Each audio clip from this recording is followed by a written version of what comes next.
कुंभ राशि वालों के लिए 2023 का साल क्या कुछ खास लेकर के आ रहा है? क्या आपके रिश्तों में सुधार आएगा? क्या आपके पारिवारिक जीवन में बदलाव आएगा? चलिए जान लेते हैं।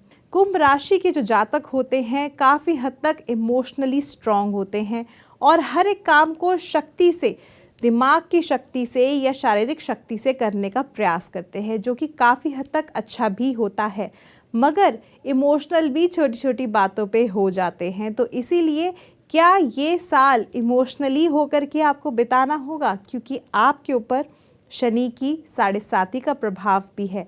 और वहीं पर कुंभ राशि में 17 जनवरी से शनि भी प्रवेश कर जाएंगे। तो इसका मतलब तो ये हुआ कि आपके लग्न भाव में जो है शनि विराजमान होंगे। इस वजह से आपको इस वर्ष जो है आलस्य का सामना करना पड़ सकता है। हो सकता है आप हर एक काम को टालते जाएं, जो कि आपके लिए ठीक नहीं होगा। अगर आप व्यवसाय कर रहे हैं तो आपके लिए बेहतर रहेगा कि आप हर एक काम को सही तरह से करने का प्रयास करें, ना कि आप टालने का प्रयास करें। नहीं तो आपके जो क्लाइंट्स बंधे हुए हैं, आपसे जो लोग जुड़े हुए हैं, वो टूटने शुरू हो जाएंगे, जिसकी वजह से आपको बिजनेस से जुड़ी हुई हानि हो सकती है।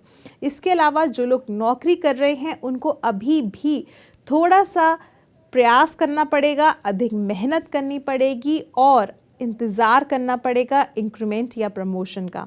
हालांकि साल के अंतिम चरण में आपको आपकी मेहनत का परिणाम ज़रूर मिलेगा, मगर साल के शुरुआती समय में आपको चुनौतियों का सामना करना पड़ सकता है। तो चलिए जान लेते हैं आपका पारिवारिक जीवन, आपका विवाहित जीवन कैसा रहेगा।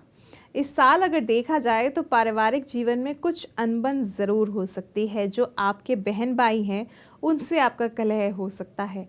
हो सकता है किसी छोटी मोटी बात पे आप लोगों के बीच में अनबन हो जाए, मगर इन सब चीज़ों का आपको ध्यान रखने की आवश्यकता है, क्योंकि शुरुआत आपसे ही हो सकती है। हो सकता है आप कुछ ऐसे अपशब्दों का प्रयोग कर दे जो उनको पसंद ना लगे और वो आपसे रूठ जाएं। तो उनको मनाना भी आपका ही काम है। अगर ऐसा कुछ होता है तो उनको ज़रूर मनाइएगा, उनको उपहार दीजिएगा और उनके साथ समय बिताने का प्रयास कीजिएगा। वहीं पर अगर हम बात करें आप लोगों के वैवाहिक जीवन की, वैवाहिक जीवन इस वर्ष आपका काफ़ी हद तक अच्छा रहेगा, मगर जो प्रॉब्लम्स थोड़ी मोड़ी हो रही थी,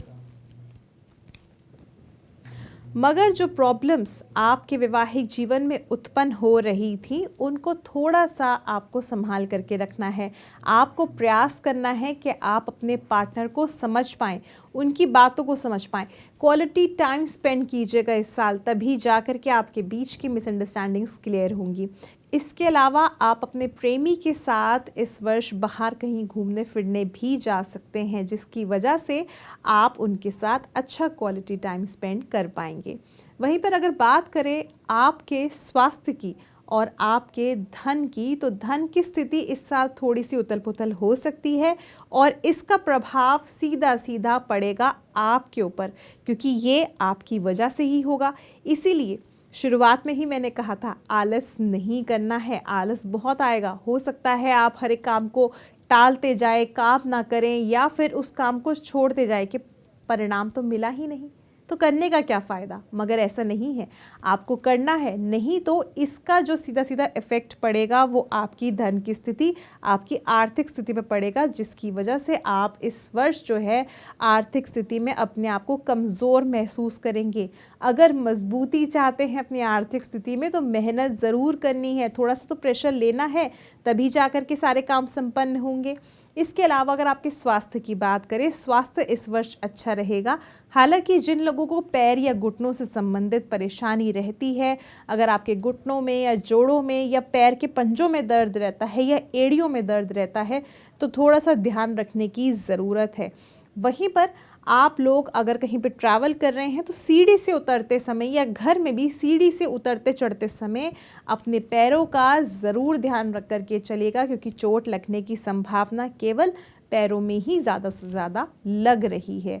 इसके अलावा जब अंत में राहु का गोचर होगा अक्टूबर 30 को, तो इस समय पर आपके कुटुंब भाव यानी द्वितीय भाव में हो जाएगा, जिस वजह से लास्ट के जो 3 महीने होंगे अक्टूबर, नवंबर, दिसंबर, थोड़ा सा आपके पारिवारिक रिश्तों में फिर से खटास लेकर के आ सकते हैं, जिस वजह से आपका उनसे वापस से दिल टूट सकता है। तो इसीलिए कोशिश कीजिएगा कि आप हर एक चीज़ को जोड़ करके चलें और आप एनर्जेटिक हो करके चलें। स्पेशली जो लोग अपने शरीर पे ध्यान देते हैं, यानी जिम करते हैं और एनर्जेटिक रहते हैं, अपने आप को ज़्यादा से ज़्यादा अच्छा बना करके रखने की कोशिश करते हैं, उन लोगों के लिए ये साल जो है थोड़ा सा कष्ट लेकर के आ सकता है। हो सकता है आप जिम छोड़ दें आलस की वजह से। तो ये चीज़ें नहीं करनी है। अपने आप को सुंदर और अच्छा बना करके रखें, हर कार्य को पूरा करने का प्रयास करें। चलिए, आलस्य से बचने के लिए अब आपको करना क्या है इस वर्ष उपाय, क्योंकि आपके जो राशि स्वामी है वो हैं शनिदेव। अब आपके लिए बेहतर रहेगा कि हर शनिवार संभव हो तो नंगे पैर शनिदेव के मंदिर में जाएं। अगर संभव ना हो तो आप जो है जूते चप्पल पहन के भी जा सकते हैं, मगर कोशिश कीजिएगा किसी भी एक शनिवार को आप अपने जो पहन के जाएंगे चप्पल वो मंदिर पे ही छोड़ आएँ, पहन करके वापस ना आएँ। इससे आपका आलस्य कटेगा और आपको जो परेशानियां पैरों से जुड़ी हुई आ रही हैं वो समाप्त होंगी। वहीं पर इसके अलावा आप जो है काले तिल अपने पैरों पर रगड़ के आप बहते हुए जल में प्रवाहित कीजिएगा। शनिवार के दिन ये उपाय आपको करना है। ऐसा करने से अगर आपको पहले से ही आपके जोड़ों में या घुटनों में कोई परेशानी है तो उसमें भी आपको आराम मिलेगा। तीसरा उपाय आपको करना क्या है, आपके लिए बेहतर रहेगा अपनी छाया दान करना। लोहे की कटोरी में सरसों का तेल डाल करके अपना चेहरा आप उसमें देख करके उसको आप दान कर दे सरसों के तेल को। ऐसा करने से आपके जो कष्ट हैं वो समाप्त हो जाएंगे। मगर कोशिश कीजिएगा ये किसी भी ऐसे व्यक्ति को दें जो ज़रूरतमंद हो। ऐसा नहीं कि आप किसी को भी दे रहे हैं और अपनी परेशानी किसी को दे रहे हैं, नहीं, जो ज़रूरतमंद व्यक्ति हो उसी को ही दीजिएगा और साथ में कुछ पैसे भी दीजिएगा ताकि उसकी आपकी परेशानियां उस तक ना जाएं और वो वहीं पर ही कट जाएं।